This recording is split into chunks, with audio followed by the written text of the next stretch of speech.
Good morning, I'm Steve Johnson. A reminder, you can get our iPhone, iPad, and Android app available for free in the App Store and on Google Play. The Dove's also available on Roku as well.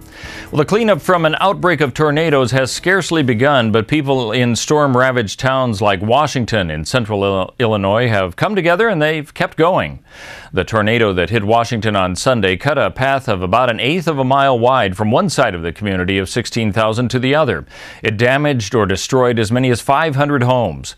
People were forced out of their homes and allowed back in yesterday to survey the damage and see what they could save. In one neighborhood, homeowners and their friends and families worked quickly in a stiff, cold breeze. Some homes had been shattered into piles of bricks, drywall, and lumber. Others still had sections standing. A plan to align Ashland with Portland, Eugene, and Corvallis in banning plastic bans has been heard by the Ashland Council.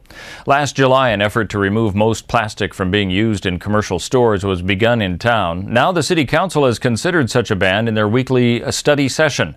Plastic bags opponent Sean Frank says it's not only towns with an environmentalist agenda that has considered such bans in the past.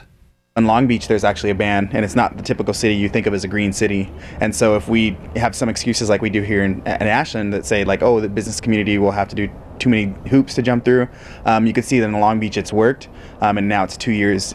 They've had that ban there in place for 2 years. While the Ashland Council is considering the plastic ban, it may not be until March that an actual vote is taken to decide that matter. The economy may have improved overall from a year ago, but the Salvation Army says their need for the holiday is even greater than what they saw last year. Volunteers have begun getting holiday food bags ready for both the Thanksgiving and Christmas holiday season. Last year, 1,500 families in Southern Oregon were helped with their holiday assistance program, and even more have signed up for help this year. Captain Martin Cooper says it's a trend they've seen for each season. Last year was the biggest year in our history. And already this year in the sign-ups that we've had probably about 4 times so far, we're about 40% ahead of last year for the numbers.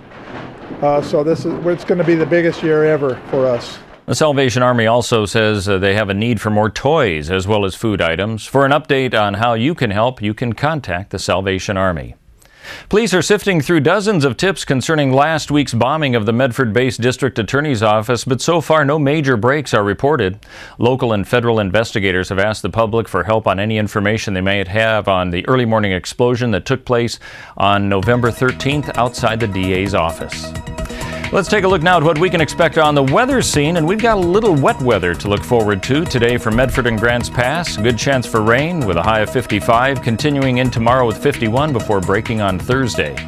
For the Klamath Falls area, rain today as well, about a 70% chance with a high of 50.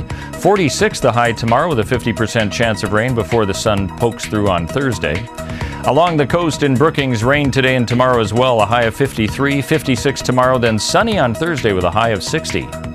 For Port Orford and Coos Bay, rain today, an 80% chance with a high of 54, then just a slight chance tomorrow with a high of 53, 53 and sunny also on Thursday. And for Northern California and Wairika, rain today and tomorrow, 52 the high, 49 the high tomorrow, then 49 and partly sunny skies on Thursday, lows near freezing and even dipping down to 22 degrees on Thursday. And then sunny skies as we head into the weekend. That's a look at news.